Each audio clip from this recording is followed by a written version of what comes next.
একটু আগেই আমরা যে বিষয়টি জানাচ্ছিলাম যে 50 লাখের বেশি টাকা সহ সৈয়দপুর বিমানবন্দরে ঠাকুরগাঁও জেলা জামাত আমির আটক করেছে পুলিশ। এ বিষয়ে আমরা বিস্তারিত নিশ্চয়ই জানবো। আমাদের সহকর্মী শাকির হোসেন বাদল তিনি আমাদেরকে জানাচ্ছিলেন, আমরা পুরোপুরি তথ্য তার কাছ থেকে জানতে পারিনি। রোজা, নিশ্চয়ই আপনি শাকির হোসেন বাদল আপনার সঙ্গে রয়েছেন, আমাদেরকে পুরো তথ্যটা যদি জানাতেন। একেবারে ইমদাদ, শাকির হোসেন বাদল আমার সাথে এই মুহূর্তে যুক্ত আছেন। আটক হওয়ার বিষয়টি নিয়ে তিনি আমাদেরকে বিস্তারিত জানাবেন। চলে যাচ্ছে তার কাছে। 50 লাখের বেশি টাকা সহ সৈয়দপুর বিমানবন্দরে ঠাকুরগাঁও জেলা জামাত আমিরকে আটক করেছে পুলিশ। বিস্তারিত জানাতে নীলফামারীতে আছেন সহকর্মী শাকির হোসেন বাদল, সরাসরি যাচ্ছে তার কাছে। আপনাদেরকে ইতিমধ্যে আমি জানিয়েছিলাম যে সৈয়দপুর বিমানবন্দরে ঠাকুরগাঁওর আমির টাকা সহ তাকে আটক করা হয়েছে এবং এখনো পর্যন্ত যৌথ বাহিনীর জিজ্ঞাসাবাদ সেখানে চলছে।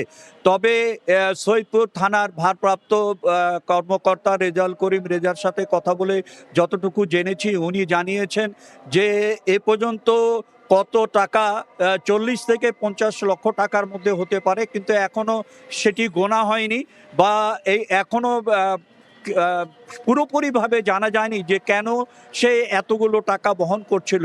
এখনো জিজ্ঞাসাবাদ সেখানে অব্যাহত রয়েছে।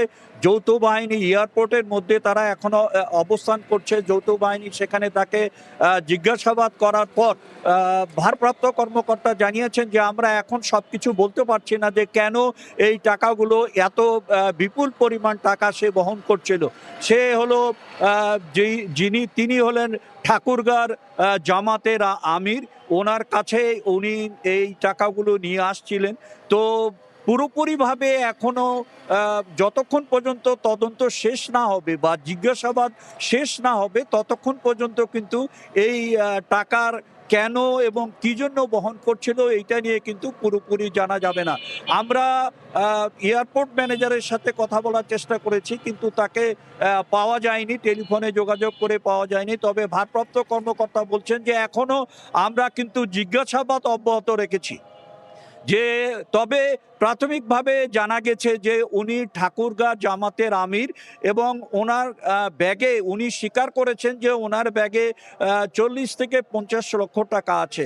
কিন্তু এই পরিমাণ টাকা যে কনফার্ম এখন যে এই পরিমাণ টাকাই যে ওর মধ্যে ব্যাগের মধ্যে আছে সেটি কিন্তু এখনো এইখানেকার যারা কর্মকর্তা আছে, ভারপ্রাপ্ত কর্মকর্তা রেজাল করিম রেজা, উনি কিন্তু এইটি এখনো পুরোপুরি নিশ্চয়তা দিতে পারেননি। কারণ উনি বলছেন যে এখন আমরা গুনবো।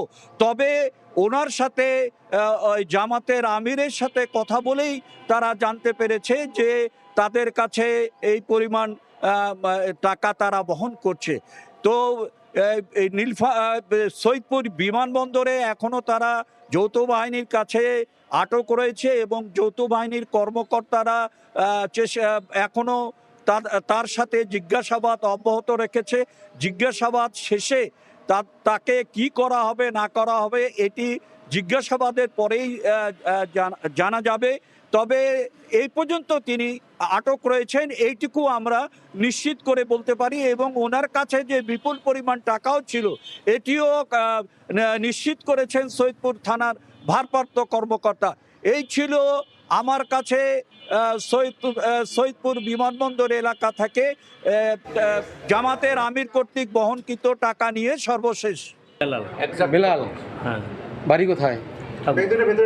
বাবার নাম কি? বাবার নাম দবিরুল। দবিরুল মানে কোন এমপি ছিল? হ্যাঁ, দবিরুল এমপি ছেলে আপনি? না। ও আচ্ছা। আর কি গ্রামের নাম কি? গ্রামের শহরে হাজিপাড়া, ঠাকুরগাঁও সদরে প্রপারে বাসা। কি করেন আপনি? শিক্ষকতা। কোন স্কুলের? কলেজে? সালন্দার। হ্যাঁ, ঠাকুরগাঁও সালন্দার কলেজের শিক্ষক আপনি? আচ্ছা, কত টাকা আছে এখানে আপনার লাগেজে? এখানে 50 প্লাস। 50 প্লাস আছে। 50 প্লাস আছে। 50 লাখ। হ্যাঁ, কিসের টাকা এগুলো? ব্যবসা। কিসের ব্যবসা করেন? গার্মেন্টসের ব্যবসা করেন। ঠাকুরগাঁও জেলা জামাতের যিনি আমির তিনি আসলে বিপুল পরিমাণ টাকা সহ তাকে আটক করা হয়েছে সৈয়দপুর বিমানবন্দরে। তাকে জিজ্ঞাসাবাদ করা হচ্ছিল, তারই একটি ভিডিও ক্লিপ আমরা দেখছিলাম।